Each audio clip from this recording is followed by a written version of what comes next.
So these 5 Manchester United players will decide their future next season. Stay tuned to the end. It will surprise you who it is. So Manchester United has been doing very good business under Ineos, but these 5 players could make it or break it for next season, in my opinion. Let me know your thoughts in the comments.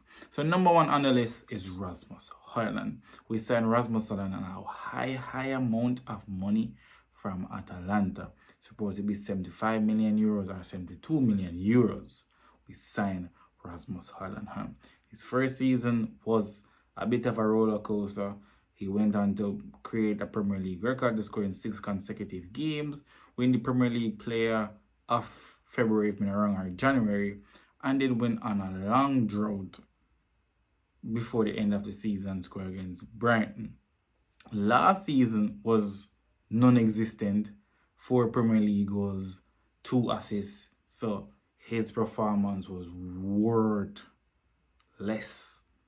You get me? There was no performance for Rasmus Højlund last season. So he has to be consistent for next season, scoring at least 20 plus goals overall next season to be considered to go onward in my books. I rate him, you get me? I rate him as a player. If even at that Manchester United or anywhere to go, I will continue to rate Rasmus Højlund. But at Manchester United, you know, we as fans, some of us don't have patience and we don't have time for players to develop at the big club. I understand that.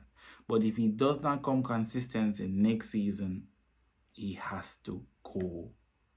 You get me? He has to come score 20 plus goals at least next season to give us a verdict. Say, okay, I am here for next season. I can be here at this big club.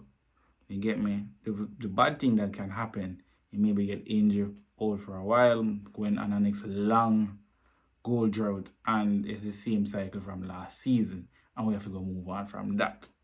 So he has to come good next season. Second on the list, Mason Mount. We signed Mason Mount from Chelsea for 65 million. If I'm not wrong, let me know the correct evaluation. But we signed Mason Mount on big money from Chelsea. Mason Mount hasn't showed up for us for the last 2 seasons. He has been injured. Scored probably 2 goals in Manchester United, if I'm not wrong, in them 2 seasons. The one against Brentford, I don't remember the other goal. But he didn't show up in the last 2 seasons. He can get injured against City when we beat City. So there's not much to show of Mason Mount. He did very well in the Europa League against Athletic Club. We beat them and little more games leading up to the end of the season. But this season must be Mason Mount redemption arc. Look good in pre-season already, but this season he has to bring his energy, his consistency, his press, his creativity, all that back this season.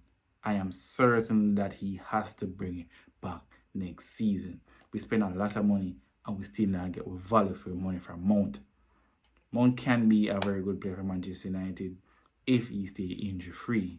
The bad thing can happen, a next long-term injury, and inconsistency, and we just have to go find a suitable buyer to sell Mason Mount.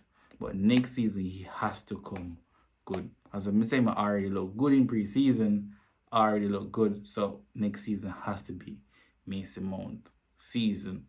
Third on the list, Luke Shaw.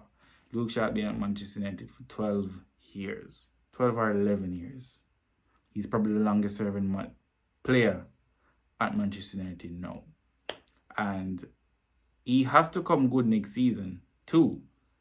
Injury free, good performance. You know, he's considered one of the best left back in the time that he was injury free. And nobody at the club really can reach his level. Maybe Dogo can reach his level. You get me? Luke Shaw is a good left back, but I feel like Dogo may make that step higher. But Luke Shaw is a very experienced left back, very experienced player for us at Manchester United. But next season he has to come good as well. Consistency in the team, reliable, you get me? Good play. He did well today against Bournemouth. So it was good to see him on the park doing good, but next season he has to come good.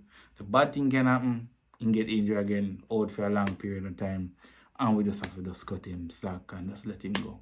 Go down as a Manchester United legend and out the door, basically, because it doesn't make no sense to go on further with Luke Shaw.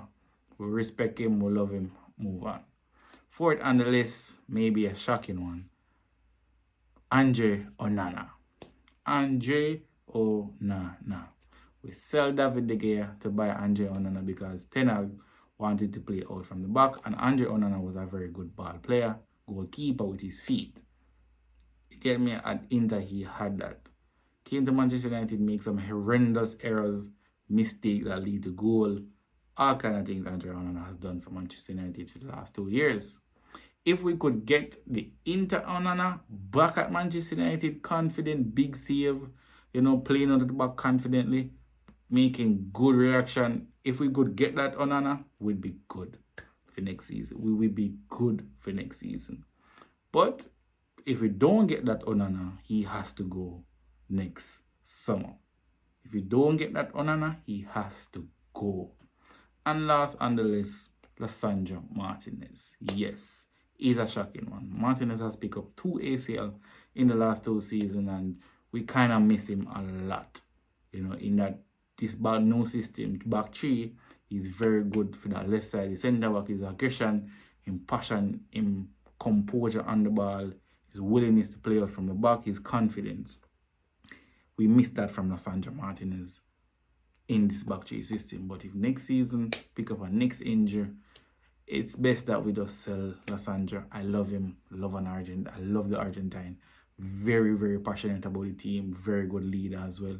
But if he pick up a next ACL, he may have to leave Manchester United. Who knows? But those are my 5 players who will make it or break it next season. Leave your thoughts in the comments who you think will make it and who will break it. See you soon. I'm out.